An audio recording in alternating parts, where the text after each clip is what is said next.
ያለሽው እዚህ ቤት ነው። እዚህ ቤት ስልሽ አሁን ባለንበት ማለት አይደለም።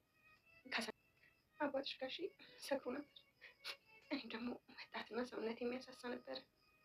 እስኪ ለአንድ ዓመት ከ6 ወር ለትምህርትና ለስራ ውጭ ሀገር። ናታን በጣም ከባድ ችግር ውስጥ ገባ። አበጌ ወረቀቱንና ደብዳቤውን አነበበችው።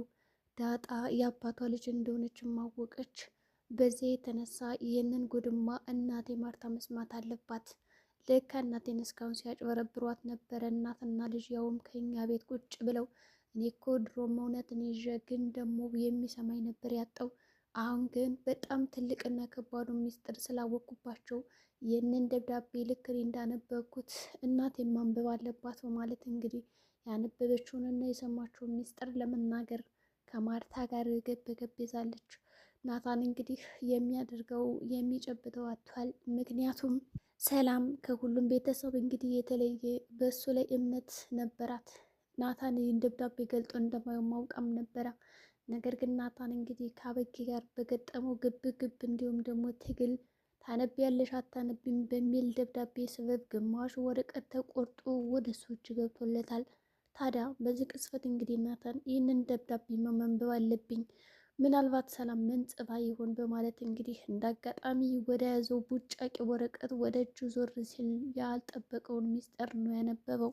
አበጌ በሰዓቱ ይህማ ትልቅ ሚስጥር ነው፣ ለእኔ የሚገባኝ ነገር ነው በማለት ተደሰተም ነበረ። ነገር ግን በጣም ከባዱንና ኃይለኛውን ሚስጥር ልታውቅ አልቻለችም። ትንሿና ያወቀቻት በጣም ከባዱን ሚስጥር ያወቀው ናታን ቢሆንም ግን ደግሞ ይህንን ነገር መናገር አለብኝ ብላ ስለምታስብ እባክሽ በእኔ ምክንያት የቤት እንዲበጥብጥ አልፈልግም፣ ያውም ደግሞ አደራ ተሰጥቼ ለእኔ ይህንን ነገር አንቺ ማንበብ አልነበረብሽም በማለት እንግዲህ ቢያናግራትም አበጌ በጭራሽ ልትመልስ አልቻለችም።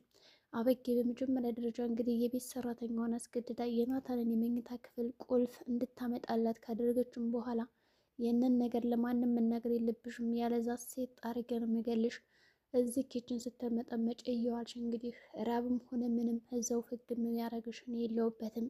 ስለዚህ አሁን የናታንን መኝታ ክፍል ላጸዳ ነው ብለሽ ሂጂና አምጪ በማለት እንግዲህ ባዘዘቻት መሰረት ልጅቷም አምጥተዋለች። በመጀመሪያ ደረጃ እንግዲህ አበጌ ቀደም ብላ ናታን ይህንን ደብዳቤ ከእኔና ከአባቴ እንዲሁም ደግሞ ከቤተሰቤ ከወሰደውም በኋላ የት ሊደብቀው ይችላል በማለት በእርግጠኝነት እሱን ስፈለግ ጊዜ ይፈጅብኛል በማለትም እንግዲህ ከመኝታ ክፍሉ ድብቅ ካሜራ ደብቃም ነበረ።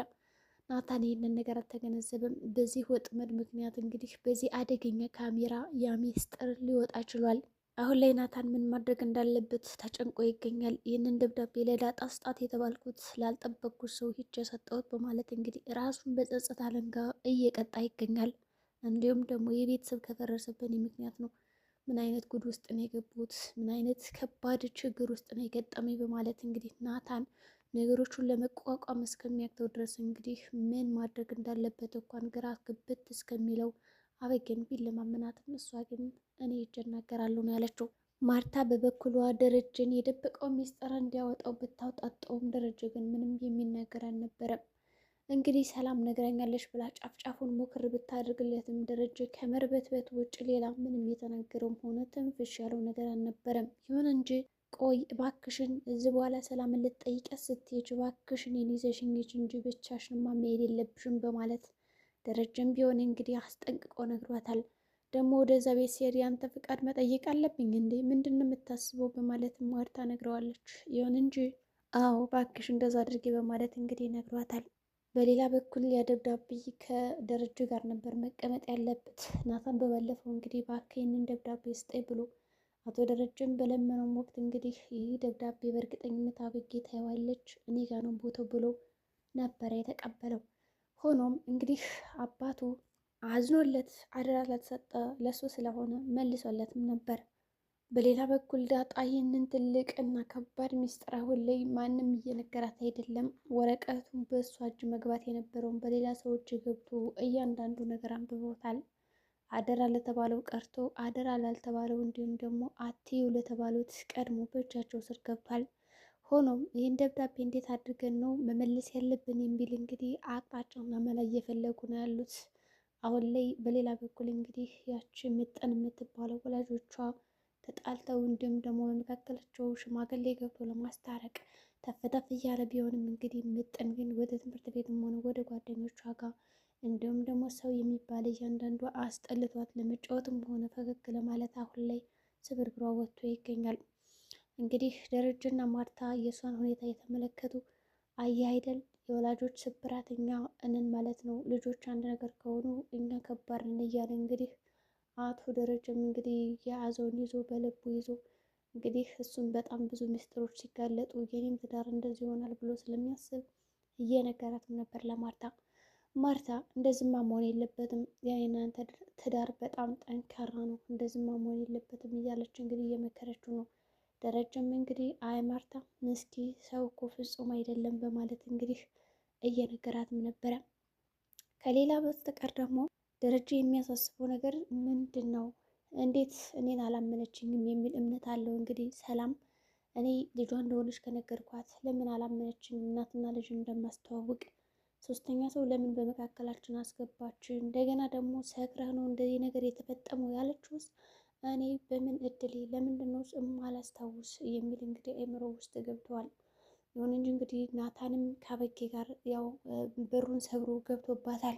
በሩን ሰብሮ ከገባም በኋላ እንግዲህ መጀመሪያ እሷ የቦጨቀችውን ደብዳቤ አንብቦ ጨርሷል እና ወዲያውኑ እንግዲህ አበጌ ገብታ መቀበጣጠር ነበር የጀመረችው። እኔ እናትና ልጅ እዚህ ከመጣው ያሞኙናል አይደለ ተናግሬ ነበር ይህንም አለ እናቴን የምናገር ብላ ያዙ ይልቀቁ ስትል ናታን በቃ ያወቀችው እሷ ሰላም ልጇ እንደሆነች ብቻ ነው አይደል፣ ሌላውንም አላወቀችም። ይሄ ነገር ራሱ ጥሩ ነው።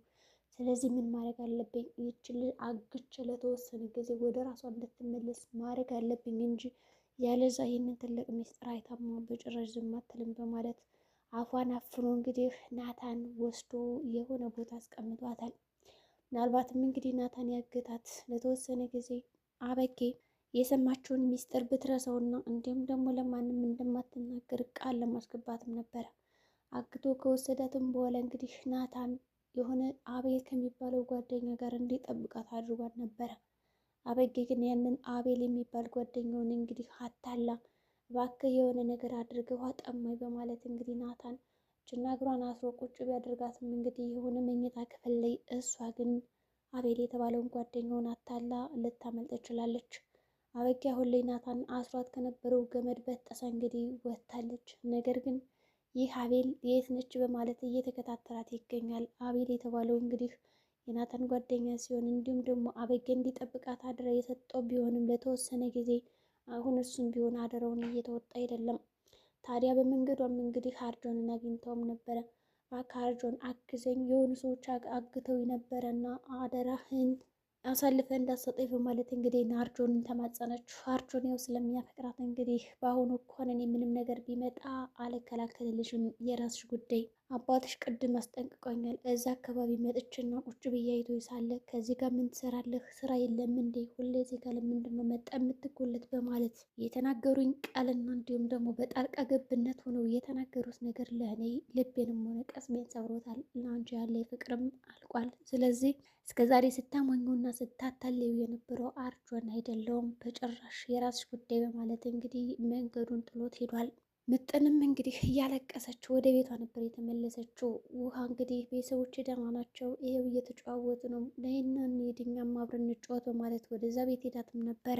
ምጥን ግን ባየችው ነገር ራሷን መቆጣጠር አልቻለችም። ኬክ እንኳን አባቷ ገዝቶ ከሰጣት 1 ወር ስለሆነ ከዛም በላይ እንግዲህ የበላቸውም የምታስታውሰውም ነገር የለም እና ትዝታዎቹ በአእምሯ እየመጡባት በጣም ረብሸዋታል። ስለዚህ የኔ ቤተሰቦች ላይታረቁ ተለያይተዋል። አሁን እኔ ምን ማድረግ አለብኝ? ትምህርቱን ምንም አስጠልቶኛል በማለት እንግዲህ ወደ ድብርት ገብታለች። ምጥን ያልከፋ ያልጠበቀችው ኃይለኛ ወጥመድ ውስጥ ነው የገባችው። ምናልባትም እንግዲህ ይህች ምጥን ከዚህ በፊት በትምህርት ቤቶች ውስጥ ሲካሄዱ የነበሩትን የተከለከሉ ነገሮች በእርግጥም እንደምትወስድ አሁን ላይ ውሃ ደርሳባታለች። መድኃኒትና 3 ነገር የሚባሉትንም እየቀማመሰች ነው።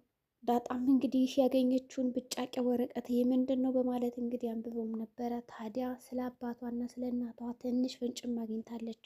ናታንና በጌ ታግለውበት እንዲሁም ደግሞ ከዛ ቤት አስወጥቶ ለማስመጣት እንግዲህ በበሩ በኩል ሲሞክር ደብዳቤው ወድቆበትም ነበረ። ታዲያ ዳጣ ይህንን ደብዳቤ ከመንገድ ላይ አግኝታ ትንሽ ለማንበብ ሞክራለች። ለማንበብ ስሞክር ግን ማርታ ደርሳባት ከደረጃ ላይ የያሽው ብጣሽ ወረቀት ምንድን ነው በማለትም ስታፋጥጣት፣ አረ ምንም አይደለት ዝም ብዬ እዚህ ጋር ወርቁ አግኝቼው ነው በማለት እንግዲህ አልፋታለች። ዳጣም እንግዲህ ትንሽ ደቂቃዎች ቀርቷታል። በያዘችው ብጫቂ ወረቀት እናቷ ማን እንደሆነች የዘመናት ጥያቄና እናት የሚለው መልስ የሚመለስላት ይሆናል። ናታን ምንም እንኳን ለእሷ ለመስጠት ቢሞክርም ግን ደግሞ አሁን ላይ ሳያስበው ወረቀቱ ወድቆበት ስለነበረ እንካ ስጣት ሳይባል በራሷ ፍላጎት አግኝታ ለማንበብ ሞክራለች። ዳጣም ደብዳቤውን ከነበበች በኋላ እንዴት ሊሆን ይችላል? እናቴ እስካሁን ለካ ፊት ለፊት የሆነ ሌላ ሰው ነበር እናቴ ናት እያልኩ የማስበው በጭራሽ መሆን የለበትም በማለት እንግዲህ ከራሷ ጋር እንግዲህ ግብ ግብ ገጥማለች። የዛሬ ውዳችን ይህን ይመስላል። ዳጣ እናቷን አውቃለች።